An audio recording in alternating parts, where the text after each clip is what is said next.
I wasn't even inside my cabin when it happened. The rain had just stopped. You know that silence after a storm when everything smells like pine and wet gravel? That was when I got the call. It wasn't a warning, a courtesy, or even a neighbor, letting me know something was going down. It was my son, 13. He was crying. "Dad, she's here again." She brought other people this time. She's yelling. "Ann," she said, "we're trespassing." I was standing in line at the hardware store in town, buying bolts for a broken gate. I dropped everything right there. Didn't even say a word to the cashier. My boy had seen this woman before, but this time, something was different. I drove, like a maniac, through the winding dirt roads. The rain hadn't dried yet, and I was skidding through mud as I pushed my old truck faster than I should have. I didn't care. The cabin was mine. I'd built every damn corner of it with my hands. After my father passed and left me the land, and more than anything, my son was inside. Scared when I reached the cabin, I slammed the brakes. My heart nearly exploded. 4 cars were parked around the property, 2 black SUVs, 1 red Jeep, and a golf cart with an HOA enforcement magnet slapped crooked on the side like some parody.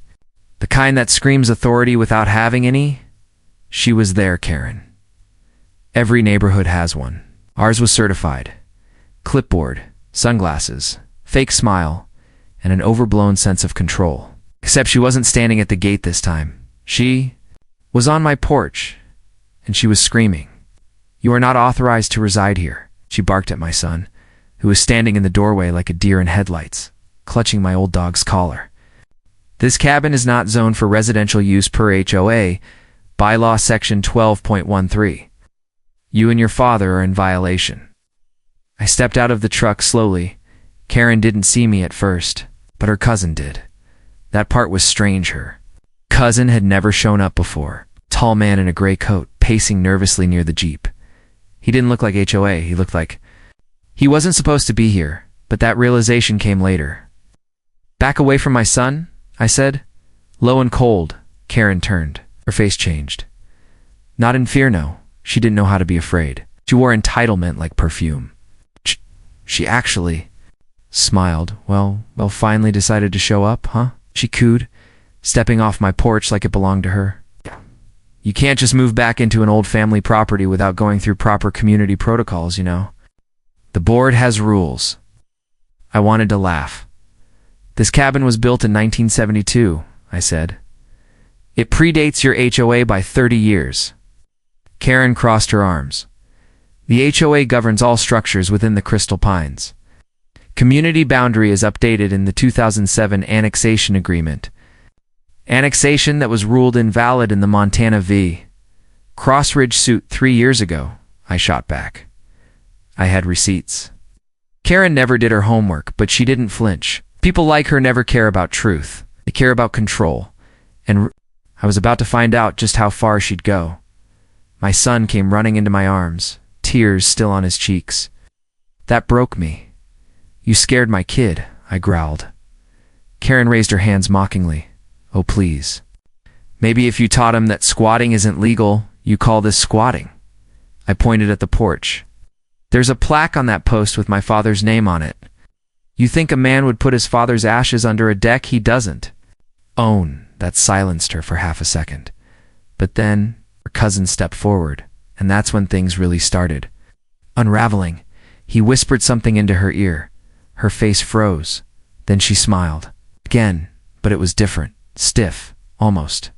Panicked, Mr. Connolly, she said, her voice shifting gears. Let's keep things civil. We just need to check a few things. If you could just show us proof of ownership. I already did that 3 times, I interrupted. County. Records show the land's mine. The cabin's mine. I pay taxes. I like your board president, who still owes back payments on her McMansion. A few of the men behind her snickered. Karen turned beet red, but before she could respond, her cousin stepped forward again. This time he spoke. I'd like to take a look around the perimeter if you don't mind, he said calmly. A private contractor, here on behalf of the community. My radar went off. Private contractor? Doing what? Who hired you? I asked Karen, he said, nodding toward her. I'm helping her with some logistics. Surveying, you know. 4. A potential easement. That's when it clicked. They weren't trying to kick me out because of zoning. They were after the land. I'd always wondered why Karen was so obsessed with my property, why she came around taking photos, trying to slap made-up fines, pretending. She had legal standing. The cabin sits right next to a ridge with a view, one she could never get for herself, but someone else could. If I was gone, I looked at the cousin again. His shoes were muddy. Fresh, he'd been walking the back trail. You already went around the house, didn't you? I asked quietly. He didn't answer. Karen stepped in. There's no need to be hostile. We can involve the county if necessary. I laughed bitterly. You mean the same county official I went fishing with last weekend? Call him. I dare you. Karen's face twitched and then she lost it. THIS is exactly why we have an HOA. She exploded. To prevent people like you from turning this community into some lawless squat. You're a disgrace. She stormed off the porch, motioning toward the contractor. Get the drone, she hissed. Now, wait, drone. I ran around the side of the house. Sure enough, a sleek black drone had been placed near the woodpile. Its rotors covered by a tarp. It was already warm. They had been scanning my land illegally without notice, consent, or warrant. I picked up the drone, turned toward Karen. You realize this is surveillance on private land without consent? I said. I could press charges. Her cousin froze. Don't be dramatic, Karen snapped. This drone has recording capabilities, I said, holding it up. Under Montana Code 458213, that's criminal trespass with surveillance equipment. And if you've saved any data, that's also a violation of federal FAA drone law over unregistered territory. Karen's cousin turned pale. Suddenly, he wasn't so smug. But what happened next was worse than anything I expected. My son tugged at my shirt and pointed to the trail behind our cabin. Dad, he whispered, there's another man out there, in a uniform. I followed his finger, and then I saw it half hidden in the trees. Another man, crouched behind the ridge, watching us with binoculars. He wasn't HOA, he wasn't county, and he definitely wasn't friendly? What the hell was going on? Karen's cousin saw me looking. He panicked. Karen, we need to go now. Karen turned toward him. What? Why? He looked her dead in the eye and whispered something none of us could hear. Whatever he said made her drop her clipboard. Her face drained of color, and without another word, she turned on her heel, motioned to the others, and ran to the Jeep. They all left. Just like that. But not before her cousin locked eyes with me and mouthed, We'll talk again. They disappeared down the road, tires kicking up the wet gravel behind them, and I was left there, holding a drone, standing next to my son and my dog. Heart still racing, something much bigger was going on, and Karen had just realized that her cousin was the one who brought it here. But what he didn't know, what none of them knew, was that I'd already contacted someone far more powerful than their little board, and they were on their way. Stick with me till the end of this story, because what happens next doesn't just blow the lid off the HOA, it exposes a secret. Karen's cousin was never supposed to bring back to the surface, and once you see it, you'll never trust anyone standing on your porch again. You ever feel like someone knew something about your life before you even told them? That's how I felt the next morning. I was sitting at the cabin kitchen table with my son, trying to act normal bacon on the stove, radio humming static from the weather station, trying not to think about Karen's sudden exit, trying not to think about that man crouched behind the trees, the way Karen's cousin had looked when he realized I saw him.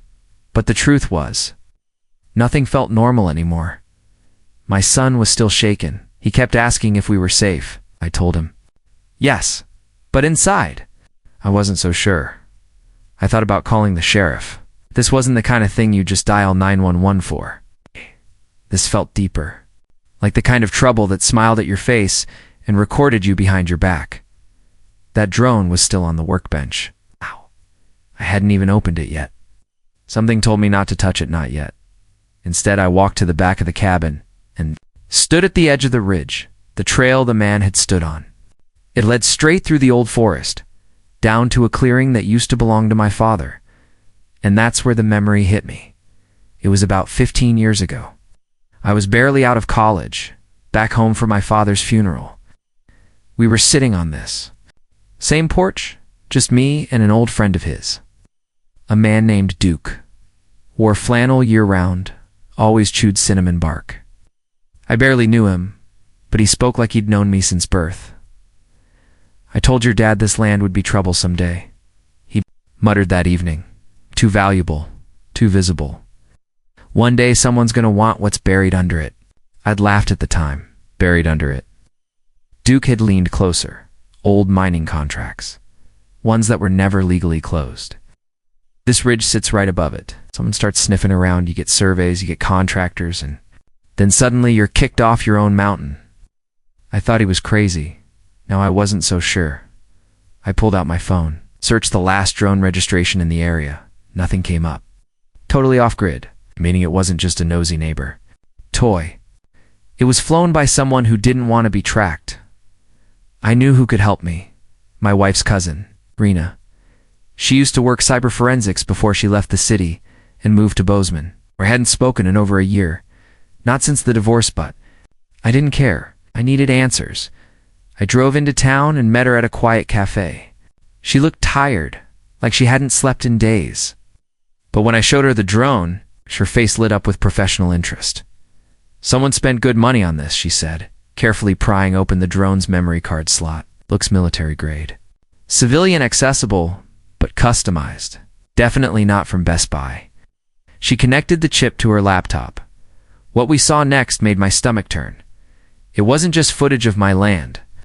It was heat maps, elevation readings, seismic data overlays. They were testing the land for underground resources, oil, gas, minerals, my land. I gripped the edge of the table. "Is this legal?" She shook her head. "Only if you signed off on it, which I'm guessing you didn't." "Nope." And the kicker. Every data file had a tag in the metadata. Project Horizon, client, Sea Pines. Dev, initiative, Sea Pines. Crystal Pines, Karen's HOA. So this wasn't just Karen being Karen. This was a full-on land acquisition, Opta's guys behind. Fines, threats, and HOA enforcement. Suddenly, everything made sense. The fake citations, the random inspections, the golf cart patrols. Karen was a puppet, but someone else was pulling the strings, and her cousin was part of it. I asked Rena to dig deeper. "Give me a day," she said. "This rabbit hole's going to be deep." I nodded, but deep down, I didn't think we had a day, because when I returned to the cabin, something was off. My dog didn't bark when I pulled in. The door was open just a crack, and there were boot prints in the mud leading around the back. I told my son to stay in the truck. My heart thundered in my ears. I crept inside with the old hunting rifle my father left behind. No, one was inside. But the place had been searched, papers scattered, drawers yanked open. Photo albums tossed on the floor, and sitting dead center on the kitchen counter was a manila envelope. No name, no return address. I opened it slowly. Inside, 2 photographs. One of me and my son. Sitting on the porch last week, the other, an aerial image of the ridge highlighted in red with the words, "Voluntary transfer preferred." Below that, typed in chilling simplicity, "We make offers. We don't wait for refusals." Stood frozen. This wasn't just about the HOA anymore. This was blackmail. This was corporate-level intimidation. I took the photos and drove straight to the sheriff's office. But when I got there, the desk deputy just blinked at me. "There's no record of a company. Name Sea Pines Development," he said after a short search. "And unless someone broke into your house or hurt someone, there's not much we can do." I asked to see the sheriff. "He's out sick," they told me. I left. But I wasn't done. On the drive home, I got a call. It was Rena. Her voice was shaky. "I found something," she whispered. "Karen's cousin. He's not just some contractor. His name is Alan Mercer. He used to work for Langford Holdings' big real estate firm that got sued for racketeering in Utah. What's he doing here? I asked. He left Langford 2 years ago, set up a shell company, Pines Dev Initiative. It's registered in Delaware under a chain of holding accounts. But here's the twist. She paused. He's not just Karen's cousin, he's her investor. That was the first time I felt real fear. They weren't just working together. They were executing a plan, and they'd already tried to rattle me out. But here's the thing. No, I'm not the kind of man who runs, especially not when my land, my son, my legacy are under attack. So I made a decision. That night, I set up every trail cam I had. I reinforced the doors. I even slept with the rifle next to me. And at 2:47 a.m., the motion alert pinged. Camera number 3. Back ridge. I checked the feed, and what I saw. It wasn't Karen. It wasn't Mercer. It was the man from the trees. The one with the binoculars. Only this time, he wasn't hiding. He was staring straight into the lens. And he was smiling. He held up a sign. It said, "You have until Friday." No signature, no logo, just the date. And that was 3 days from now. I knew I had to act fast, because if I didn't take the fight to them, they were going to take everything. This is far from over. But if you've ever owned land, if you've ever had something passed down to you that mattered more than money, you know what I'm feeling right now? I'm not just protecting a property. I'm protecting my family's memory. And I'll go down swinging before I let anyone take it. Stay with me till the end. Because the next move I make shocks Karen's cousin so badly, turns on her, and that's when the real chaos begins. I didn't sleep the next night. Not because I couldn't, but because I knew if I closed my eyes, I might wake up to find everything I loved gone. My cabin wasn't just wood and nails. It was all I had left of my father. Of long weekends fishing. Of the Christmas mornings we spent in that drafty living room, eating burnt cinnamon rolls and pretending we didn't care the heater was busted. And now I had 3 days. 3 days before. What? They hadn't said exactly. Just that Friday was my deadline. I spent the morning going over everything Rena had dug up. The shell companies, the missing zoning updates, the mysterious Project Horizon files tied to Karen's cousin, Alan Mercer. The man who smiled while watching us from the trees and then got a message. Not an email, not a text. It was an old-school envelope jammed into my mailbox. No stamp, no postmark. Just 3 words in Sharpie across the front. Meet me noon. Aside. Was a GPS coordinate? Middle of nowhere? A place. Hadn't visited since before my dad died. I should have thrown it away, but something told me. Someone on the inside was ready to talk, so I went. I left my son with a neighbor I trusted, locked up the cabin, and drove 3 hours into the hills. The location. An abandoned ranger station, falling apart. Windows shattered. Dust everywhere. But someone had cleaned up the center table. That's where I found him, sitting quietly, smoking it.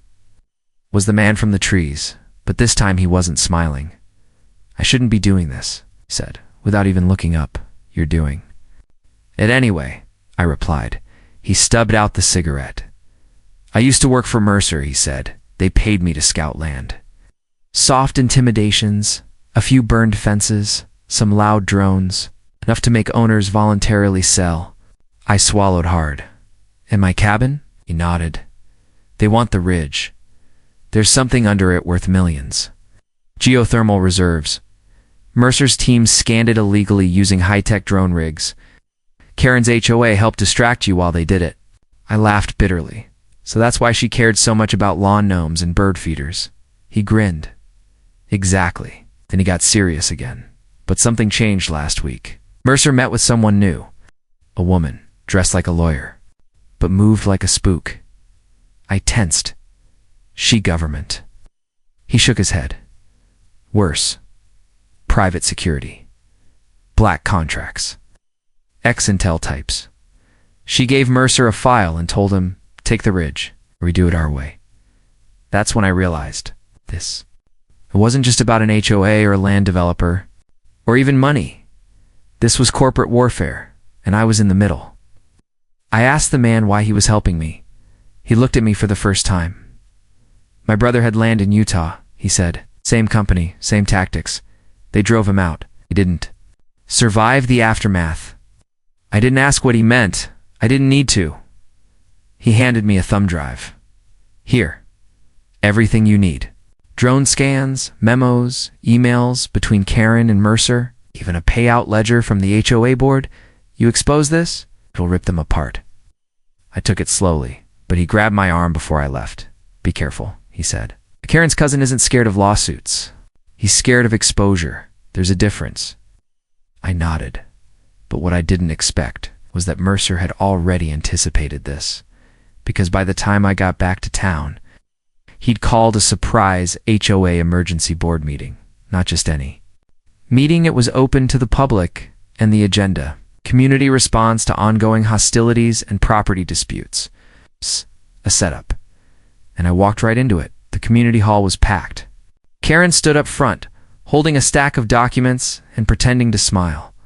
Mercer stood off to the side like a shadow. A few of the residents looked unsure. Most just looked confused, until Karen spoke. We are here to discuss escalating threats from one of our residents who has refused to comply with HOA protocol and has repeatedly harassed board members, destroyed surveillance equipment, and she paused for dramatic effect. Endangered children by allowing an aggressive dog off leash during community hours. I couldn't believe what I was hearing: fabricated charges, twisting facts, weaponizing neighborly fear. People started murmuring. I stepped forward enough. I said, "Got the word, if you want to call me out, do it with the full story, Art. By all means." So I plugged in the thumb drive, right into the community projector. I showed them everything. Emails between her and Mercer, planning enforcement distractions, drone footage of the illegal scans, bank logs showing transfers from Mercer's company to HOA, board members labeled consultation fees, and then the final blow: a copy of Karen's own resignation letter drafted, but unsentaphoring to step down after project acquisition completes. Gasps, whispers. The crowd turned. One of the board members, Mrs. Ellis, an older woman who had always backed Karen, stood up. "Is this real?" she asked, trembling. I nodded. Every word. Every image. Your own board was selling out your homes, your views, your peace, without your consent. Karen turned to Mercer, eyes wide. "Do something." But Mercer just shook his head. He was sweating, cornered. I thought that was it. I thought it was over. But then Karen screamed, "You think this matters? The contracts are already in motion. You're too late." I stepped toward her. "You mean the contracts that were filed using stolen data and unlawful scans? Those'll get shredded in court." She lunged at the laptop, tried to yank it from the podium, but Mrs. Ellis got there first. She slapped Karen's hand away. "You don't speak for us anymore," she said, voice trembling but strong. Karen froze, and then finally sat down. But Mercer, he quietly walked out the side door. Just disappeared. And that's when I remembered the man's warning. Mercer isn't scared of lawsuits. He's scared of exposure, and we just exposed him. But if you think that was the end, you're wrong. Because what happened the next morning nearly cost me everything. My cabin was on fire, or at least looked that way.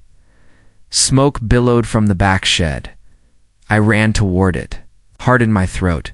Flames licked the side of the shed roof, small, but real. My son and dog were okay, thank God, but someone had broken the lock and torched my father's old maps and taped to the shed door. Another message: back off, or next time it's not the shed. I stared at it for a long time. This was no longer a legal fight. This was personal, and the worst part? I still hadn't seen the woman Mercer met with, the one pulling his strings. But I was about to stick with me till the end, because what happens next doesn't just change my life. It takes the entire HOA down from the inside in. You won't believe who flips on Karen in the final moment. You've come this far. Now don't blink. The real battle is just beginning. I should have known they'd come for me again. That fire. That wasn't just a warning, it was a countdown. A final message. Leave, or lose everything. Oh. But what they didn't know, what Mercer, Karen, and their little ring of puppets never understood, was that this place isn't just property. This cabin is my heartbeat. It's where my son took his first steps, where my dad took his last breath, where my scars made sense, and where I finally became the kind of man I used to hope I'd become. And you don't threaten a man's heartbeat. You awaken him. The next morning, I returned to the ridge with one purpose. To finish this, I called Rena, asked her to bring everything. All the files, the digital contracts, even the metadata from the drone surveillance. We were going public and, not just to the HOA. I had already booked a meeting with the county commissioner and a contact from the attorney general's office who owed me a favor from a veteran land case a decade ago. We were going straight for the kill shot, but before that, had one last surprise to give Mercer. I met him alone. He thought he was still in control. We arranged to meet at the old overlooked trail just above the creek. No neighbors, no board members. Just the two of us. He arrived in a silver SUV. Calm. Sunglasses on. That smug smirk on his face. I waited for him to speak. "You're brave," he said, stepping out. "I'll give you that." "I'm stubborn," I replied. "And stupid enough to fight until the last nail in this cabin burns?" He looked at me like I was a kid playing a man's game. "You could have walked away with a handsome check," he said. "Now you'll walk away with ashes." I stared at him, then slowly pulled out a manila folder and tossed it to the ground. It slid to his boots and sighed. A printed copy of the email. Thread from Mercer to the private drone operators, including a quote about minimal risk of public notice and extraction readiness by Q4. His face tightened. "You broke into my server?" "No," I said. "Your cousin did." He blinked. "What?" That was when Karen stepped out from the trees behind him. She looked like she hadn't slept in days, hair a mess. Makeup faded. Her lips were trembling. "I warned you," she whispered. "You said we'd keep it clean." Mercer turned, eyes wide. "You were never supposed to see that." Karen stepped closer. "You lied to me. You said this was just land. That he'd cave. That we were just making a few adjustments. But now there's fire? My house has protesters. My name's being posted online like I'm a criminal." "You are a criminal," I said. And then Karen did something I'll never forget. She dropped the rest of the folder. Inside, signed testimony. A confession letter to the HOA audit committee. A timeline of bribes, misused HOA funds, and details about Project Horizon's illegal data acquisition. Mercer's whole operation, blown open by the very person he thought he controlled. He lunged for the folder, but I stepped in between. "You're done," I said. "People like me don't go to prison," he spat. And that's when the second SUV pulled in. This time black. Government plates. Rena stepped out, followed by 2 federal agents. "I think you'll find your immunity ran out when Karen flipped," she said calmly. They cuffed him without a fight, took his phone, his laptop. His vehicle, he never looked at Karen, not once. She just stood there. Arms folded, tears on her cheeks, but not from sadness. From shock. Because she thought she was going down with him, but flipping saved her. Legally, at least. Socially. She'd never walk the neighborhood again. She resigned from the HOA that afternoon. The board dissolved within a week. And 2 months later, every illegal contract tied to Project Horizon was voided by court order. Mercer's shell company? Froze and seized. But you want to know what really broke me? What really healed me? It wasn't the win in court. It wasn't seeing the cabin declared a protected property by state law. It was what my son said 3 days later. We were sitting on the porch, drinking hot cocoa. The wind howling through the trees like my father used to whistle. "Dad," he said, "you didn't let them take it. You didn't let them take us." And that's when I broke. I cried in front of him. Not because I was weak, but because I was finally safe. I'd spent so many years keeping everything inside, trying to be the strong one, just trying to carry my dad's legacy like a burden instead of a gift. But now, I was free. Free from them. Free from the games. Free from the silence. And if you're watching this, wondering if it was worth the fight, yes. Every scream, every lawsuit, every cold night with a rifle beside the bed. Because this land, this legacy, this family, is worth more than money will ever buy. And if you've ever had something taken from you by people and fake power people who hide behind rules they bend for themselves, then you know what I'm talking about. They come in suits, or sunglasses, or clipboards. But you come with truth. You come with roots. You come with everything they'll never understand. So here's what I want you to do. If this story stirred something in you, if you've ever fought to protect what was rightfully yours, just comment below. Tell your story. I want to hear it. I want the world to hear it, because people like Karen, they count on silence. But not anymore. Not here. Not on this land. Not in my name, and definitely not on my watch. Thank you for watching, Asterisk. Don't forget to subscribe for more stories the HOA doesn't want you to hear. Drop a comment if you've ever had to stand your ground, because these stories, they matter.